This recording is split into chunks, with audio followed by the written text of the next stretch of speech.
They were born to be kings, raised in palaces, trained to rule, next in line for the throne. And then someone killed them. Sometimes it was their own family. Sometimes it was rivals who wanted power. Sometimes we still don't know who did it. But all 7 of these royal heirs had one thing in common. They got so close to the crown they could almost touch it. And then they were murdered before they could take the throne. These are their stories. England, 1483. Edward V was 12 years old when his father, King Edward IV, died. That made young Edward the new king. Except he never got crowned. His uncle Richard, Duke of Gloucester, was supposed to protect him. Instead, Richard locked Edward and his younger brother in the Tower of London. Said it was for their safety. Then both boys just disappeared. Vanished, never seen again. 2 months later, Uncle Richard crowned himself King Richard III. What a coincidence, right? In 1674, workers found 2 small skeletons buried under a staircase in the tower. Tests suggest they were the right age to be the princes. Most historians think Richard had them killed. Edward was 12. He was king for 86 days, never crowned. Probably murdered by his own uncle, so Richard could steal the throne. The Princes in the Tower. One of England's darkest mysteries. Russia, 1918. Alexei Romanov was the only son of Tsar Nicholas II. He was born to rule the Russian Empire. But he had hemophilia, a blood disorder that meant even small cuts could kill him. His parents kept it secret. They brought in this mystic named Rasputin to try to heal him. Then came 1917. Revolution. The Bolsheviks took over. The entire royal family was arrested. July 17, 1918. The Romanovs were told they were being moved to a new location. They were led to the basement of the house where they were being held. Instead of moving them, the guards opened fire, shot the entire family. Alexei was 13 years old. They tried to shoot him, but the bullets didn't work at first. He and his sisters had sewn diamonds into their clothes for safekeeping. The diamonds actually deflected some bullets. Eventually, they used bayonets. Alexei died in that basement. He would have been Tsar Alexei II. Instead, he became one more victim of the Russian Revolution. The whole family was buried in unmarked graves. It took decades to find them. England, 1502. Arthur was the oldest son of King Henry VII, heir to the Tudor throne. Everything was set up for him to be king. He even got married young to Catherine of Aragon. Big political alliance with Spain. 5 months after the wedding, Arthur got sick. Some kind of sweating sickness that was going around. He died at age 15. Now here's where it gets interesting. After Arthur died, his younger brother Henry became heir instead. That younger brother? King Henry VIII? Yeah, that guy. And Henry married his dead brother's widow, Catherine, which later became a huge problem when Henry wanted to divorce her and the Pope said no. That whole thing led to Henry breaking with the Catholic Church and creating the Church of England. If Arthur hadn't died, we wouldn't have had Henry VIII. No 6 wives. No break with Rome. Totally different history. Some people think Arthur was poisoned. Others think it really was just disease. We'll never know for sure. But Arthur was 15. Would have been King Arthur II of England. Instead, he's a footnote, and his younger brother changed history. France, 1789. Louis Joseph was 7 years old, and the oldest son of King Louis XVI and Marie Antoinette. He was the Dauphin. That's what they called the heir to the French throne. But he was sick. Probably tuberculosis, maybe spinal problems. He was in pain constantly. June 1789, he died.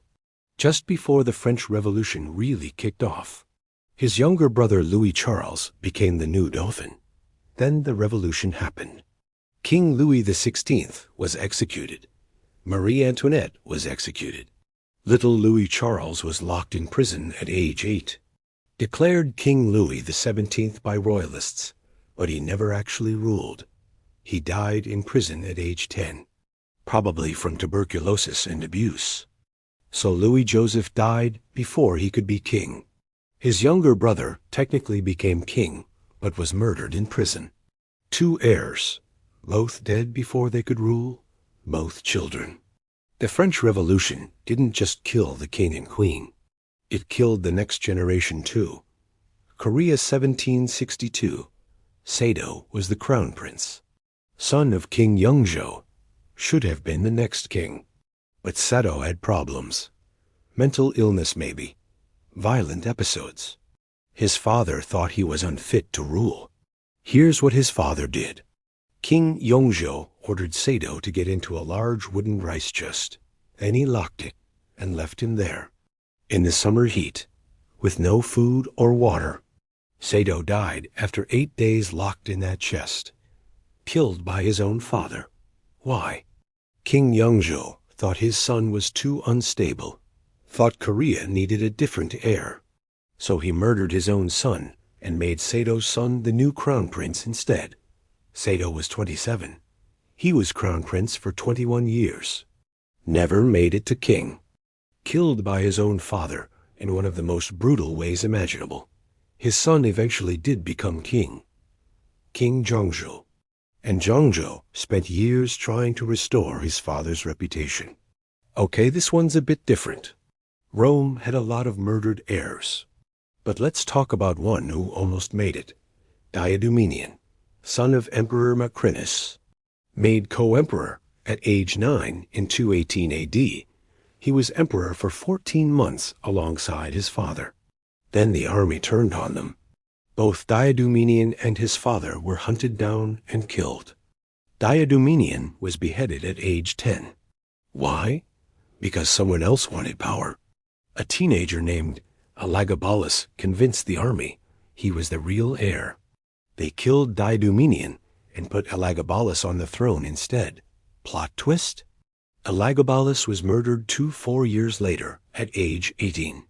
Killed by his own guards. Rome was brutal. Being heir to the throne didn't mean you'd survive to rule. Sometimes it just meant you had a target on your back. Wait, didn't we already talk about Edward V? Yeah, but there were 2 brothers. Edward V was 12. Richard, Duke of York, was 9. Both were heirs. Both locked in the Tower of London. Both disappeared. Richard wasn't the main heir, but he was second in line. And he died too. Probably murdered the same time as his brother. 2 boys, both royal heirs. Both murdered before they could grow up. Their uncle became King Richard III. He ruled for 2 years before being killed in battle. His body was found under a parking lot in 2012.